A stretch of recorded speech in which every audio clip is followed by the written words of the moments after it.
What a game tonight at MSG. Karl Anthony Towns, 46. Down 22 late in the third. It came down to the wires. The Knicks came all the way back. After 3 Colby White free throws, Knicks down 1. Jalen Brunson for the win. Oh, heartbreak. How did that not go in? And the Bulls hold on to beat the Knicks 124 to 123. Knicks are down 90-68, Wally. Down 22 with like 3:50 to go in the third. They go on a 17-0 run, back and forth in the fourth quarter.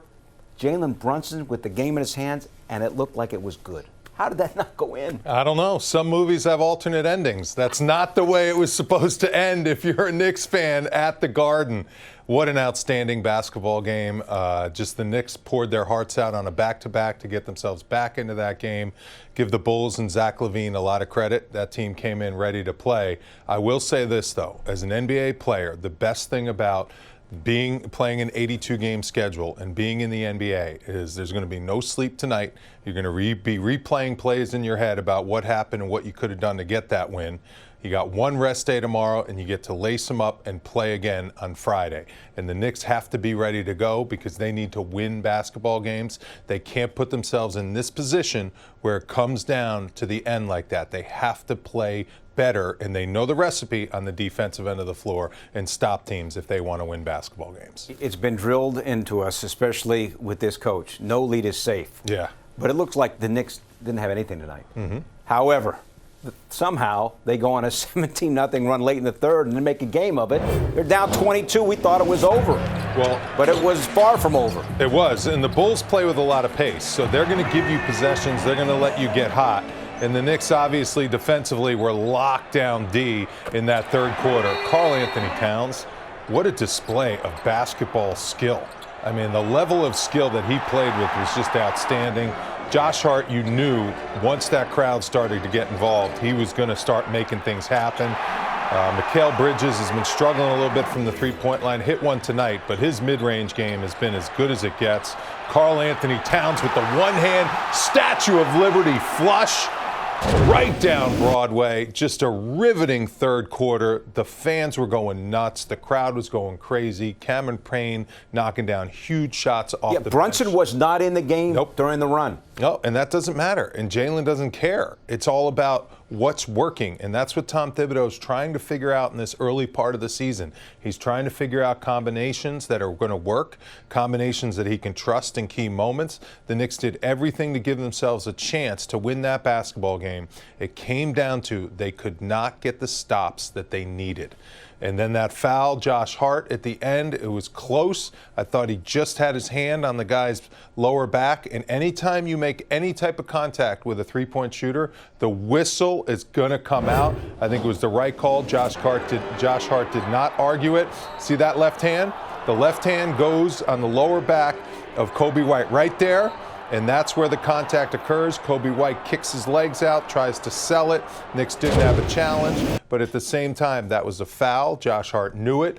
Give Colby White a ton of credit. It is not easy to step up there and make all 3 free throws when you are down 2.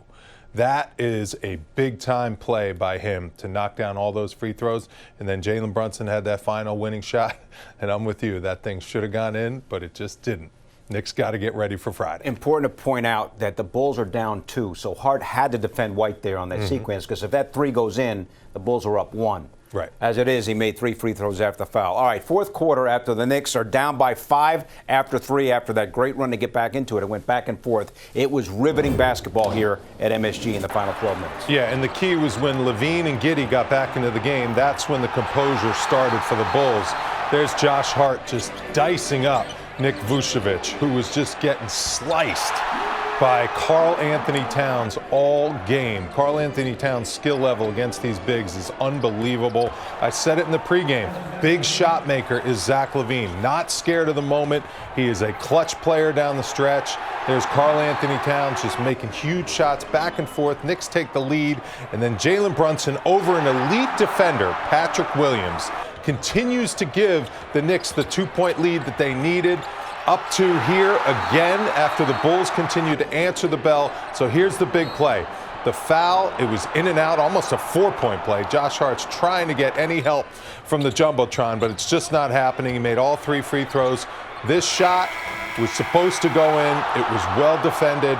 They're guarding Jalen with a big, long defender. He had to float that shot a little higher up than I think he wanted, but boy, did he make a big-time effort to get a good look, and it just didn't fall. Heartbreak loss for the Knicks. By the way, the Knicks, 31 assists. 5 times this year they've had at least 30 assists. Last year for the whole year, only 10 times did they have at least 30 assists. As it is, they lose by 1. You see the rest of the numbers. Let us now bring in Monica McNutt. She helped call the game on the radio, ESPN New York. Monica, how is the blood pressure at this point? Or at least how was it down the stretch? You know, it was a cruel bounce. Tyler Murray, my radio partner, used the phrase spit out on the shot by Jalen Brunson here in the Garden. So that was super tough to see. But I will say this, and I think you guys can see in the frame. I'm going to get out of the way. I mean, listen, this is the commitment. And I think, Pito and Wally, the idea of identity has been tossed around in conversation about this team here lately. And I would just counter that the identity is still very much a team that's going to fight. It's still a head coach that is going to prepare, if not over-prepare. It still is a captain who's going to lead his team in Jalen Brunson and make big-time plays down the stretch. He had scored 18 points at halftime, scored 6 monster points in that, or it might have been 4, but had monster baskets in that fourth quarter. And this identity, the identity of this team is a team that is still growing and figuring it out. And so I thought that the comeback was very impressive as a collective. Lots of good things there. And, of course, the finish tonight doesn't quite fall in your favor. But you keep moving on. It's game 10. Now, Monica, the run that the Knicks made, the 17-0 run in the third quarter, was without Jalen Brunson on the floor. Mm-hmm. How important is that, and what are your thoughts on the Knicks doing it with him getting rest? So we saw this all year, Wally. Deuce McBride and Josh Hart in particular, as part of the second unit, they were part of picking up the pace. And so tonight you saw Deuce McBride, who we know does that. Josh Hart was still on the floor, and Cameron Payne, a player who likes to play fast as well on the floor. Cameron Payne, at my last check, was 3 of 3 from the three-point line, which were monster threes in terms of helping this team get that lead, get back into this ballgame. And so I think, to me, as much as folks will point out the run, 36 points, the O is what stands out. That defense was energized. It was flying around. It was forcing turnovers. It was taking advantage of the lineup that Billy Donovan had on the floor. Obviously, things changed a little bit in the fourth quarter when you go back to Vucevic as well as Zach LaVine.